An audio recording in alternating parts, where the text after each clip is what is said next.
ঠিক কি হয়েছিল? কলেজ কর্তৃপক্ষের তরফে বলা হচ্ছে রাত ৮টা নাগাদ বাইরে বেরিয়েছিল দুই পড়ুয়া। প্রায় ১ ঘন্টা ক্যাম্পাসের বাইরে ছিল এই দুই পড়ুয়া। ক্যাম্পাসে এসেই অসুস্থ হয়ে পড়েন কলেজের ওই ছাত্রী। তারপরেই হাসপাতালে নিয়ে গিয়ে তাকে ভর্তি করা হয়। ঘটনার সঠিক তদন্ত চাইছি, প্রতিক্রিয়া বলেছে কলেজ কর্তৃপক্ষ।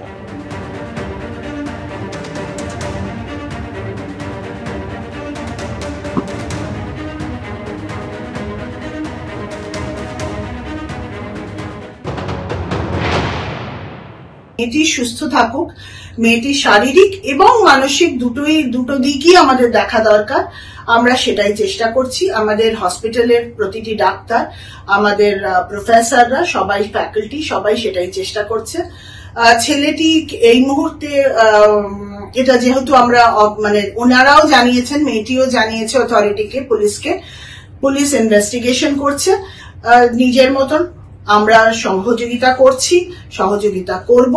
আমাদের সহানুভূতি আছে তাদের প্যারেন্টসদের সঙ্গে। মেডিকেল পড়ুয়াকে গণধর্ষণ আর সেই ঘটনায় ডক্টরস ফোরামের তরফ থেকে মুখ্যমন্ত্রীকেও চিঠি দেওয়া হয়েছে। এবং আপনাদের জানিয়ে রাখবো যে দুর্গাপুরের এই ঘটনায় ফের চিকিৎসকদের বিবেক নাড়িয়ে দিয়েছে। জনসেবায় নিয়োজিত একজনের সঙ্গে এমন অত্যাচার মেনে নেওয়া যায় না। আরজিকর কাণ্ডের মতো একইভাবে যেন ঘটনা ধামাচাপা দেওয়ার চেষ্টা না হয়, পুলিশ প্রশাসন যেন অপরাধীদের আড়াল করার চেষ্টা না করে, মুখ্যমন্ত্রীর উদ্দেশ্যে চিঠি দেওয়া হয়েছে। এবং চিঠিতে এমনই বক্তব্য অ্যাসোসিয়েশন অফ সার্ভিস ডক্টরস ফোরামের।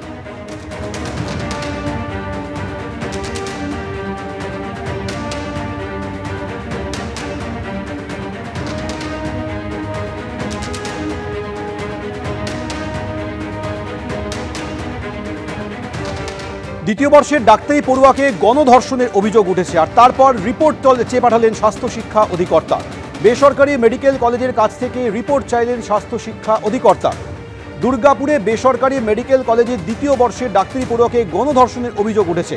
কলেজ কর্তৃপক্ষের কাছে রিপোর্ট চেয়ে পাঠিয়েছেন স্বাস্থ্য শিক্ষা অধিকর্তা ইন্দ্রজিৎ সাহা। পুলিশি তদন্তের উপর নজর রাখা হচ্ছে, স্বাস্থ্য ভবন সূত্রে খবর।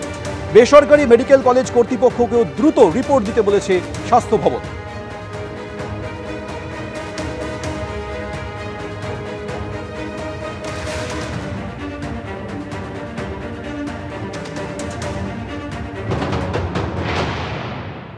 সরকার কড়া আইনি পদক্ষেপের জায়গা, সুষ্ঠু নিরপেক্ষ তদন্তের জায়গা। ওখানকার যারা ছাত্রছাত্রী থেকে মেডিকেল স্টুডেন্ট আছেন, ইন্টার্ন, হাউস স্টাফ, পিজিডি যারা আছেন, তাদের উদ্দেশ্যে বলবো আন্দোলন গড়ে তুলুন। আন্দোলনে একমাত্র পারে রাজ্য প্রশাসন, সিবিআই প্রশক্তি এই দুষ্কৃতীদেরকে আড়াল করতে, শাসক দলের ছত্রছায়া থেকে বার করে যথোপযুক্ত শাস্তির ব্যবস্থা করতে। চোখ রাখবো পরের খবরে। ভোটার তালিকার বিশেষ সংশোধন শুরুর মুখে রাজ্যের মুখ্য নির্বাচনী আধিকারিককে দুর্নীতিগ্রস্ত বলে কড়া আক্রমণ শানিয়েছেন মুখ্যমন্ত্রী। পাল্টা জবাব দিতে গিয়ে মুখ্যমন্ত্রীর দফতরের সঙ্গে যুক্ত সরকারি কর্তাদের বিরুদ্ধে দুর্নীতির অভিযোগ ফাঁস করার হুঁশিয়ারি দিলেন বিরোধী দলনেতা। এখানে যিনি সিইও স্টেটের থেকে যিনি গেছেন, যিনি যার বিরুদ্ধে অনেক কিছু অভিযোগ আছে, আপনার যে পারিষদ বর্গ আছে যাদের মধ্যে অধিকাংশই টেন্টেড। ভোটের আগে দুর্নীতি যুদ্ধ, কে কত বড় দুর্নীতি পরায়ণ তা নিয়েই লড়াই। রাজ্যের মুখ্য নির্বাচনী আধিকারিকের বিরুদ্ধে বিস্ফোরক অভিযোগ করেছিলেন মমতা বন্দ্যোপাধ্যায়। এখানে যিনি সিইও স্টেটের থেকে যিনি গেছেন, যিনি যার বিরুদ্ধে অনেক কিছু অভিযোগ আছে, যিনি নিজে নানা অভিযোগে দুর্নীতিগ্রস্ত। পাল্টা মুখ্যমন্ত্রীর ঘনিষ্ঠদের একাংশের দিকে আঙুল তুললেন শুভেন্দু অধিকারী। আপনার ধারে পাশে যারা আছে, মেট্রো ডেয়ারি স্ক্যাম, ভাইপো এবং জালান, গৌতম সান্যাল, দ্বিবেদী, গোপালিকা, রাজেশ সিনহা, এদের ইনভলভমেন্টের সব ডকুমেন্ট প্রত্যেকটি মানুষের হাতে হাতে আছে। আপনার আইএস অফিসাররা, মনীষ জৈন কেন সিবিআইর ডাকে নিজাম প্যালেসে গেছিল? আপনার অ্যাডভাইসার আলাপন ব্যানার্জির রিটায়ারমেন্ট বেনিফিট কেন এখনো চালু হয়নি? আপনার আরেক অ্যাডভাইসার দ্বিবেদীর এইচআরের টাকা হাতে নাতে ধরা পড়েছিল, 16 লক্ষ টাকা এইচআরের চুরি করেছে। আপনাদের হাতেই তো সিবিআই, আপনাদের হাতেই তো ইডি। তা আপনারা সেখানে বলুন, এইসব কাল্পনিক গল্পগুলো যে ছাড়ছেন, আপনারা বলছেন অমুক দুর্নীতি তমুক দুর্নীতি। আর ভাই তদন্ত করছে কে? সিবিআই। কার সিবিআই? বিজেপির। কে তদন্ত করছে? ইডি। কার ইডি? বিজেপি। তা ওনাদের দল, ওনাদের সরকার, ওনারাই সিবিআইডির নাম করে হুমকি দেন, তো খামোকা বাজার গরম করতে আসছেন কেন? ভোটের আগে যে যা পারছেন অভিযোগ করছেন, যে কোনো কারোর দিকে আঙুল তুলছেন, বিস্ফোরক নানা অভিযোগ করছেন, কিন্তু প্রশ্ন হলো তথ্য প্রমাণ কোথায়? তথ্য প্রমাণ প্রকাশ না করে কারো বিরুদ্ধে অভিযোগ করা কি আদৌ সঙ্গত? রুমা পাল ও আশাবুল হোসেনের রিপোর্ট, এবিপি আনন্দ, কলকাতা। রাজ্য সরকারকে অন্ধকারে রেখে জল ছাড়ার অভিযোগ তুলে বারবার ডিভিসিকে নিশানা করছেন মুখ্যমন্ত্রী। বৃহস্পতিবার পাঞ্চেতের সামনে আইনমন্ত্রী মলয় ঘটকের নেতৃত্বে বিক্ষোভ অবস্থান করে তৃণমূল। পাল্টা বিজেপির বক্তব্য, মানুষের ভোট নিয়ে সরকার করবে তৃণমূল, আর জনগণের প্রতি কোনো দায়বদ্ধতা থাকবে না, এটা হতে পারে না। মাঝে 3 দিনের ব্যবধান।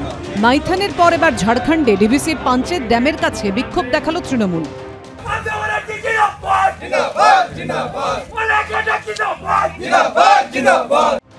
কখনো টানা ঘণ্টা 5 বৃষ্টিতে পুজোর মুখে কলকাতা ডুবে যাওয়া, কখনো দক্ষিণবঙ্গের বিভিন্ন জেলায় বন্যা পরিস্থিতি তৈরি হওয়া, বারবার মুখ্যমন্ত্রীর নিশানায় ডিভিসি। ডিভিসি তো ইচ্ছে মতো জল ছাড়ছে, পুরোটা নিজেদের খালি করে দিয়ে। উল্টো দিকে বারবার মুখ্যমন্ত্রীর তোলা অভিযোগ খারিজ করে দিয়েছে ডিভিসি।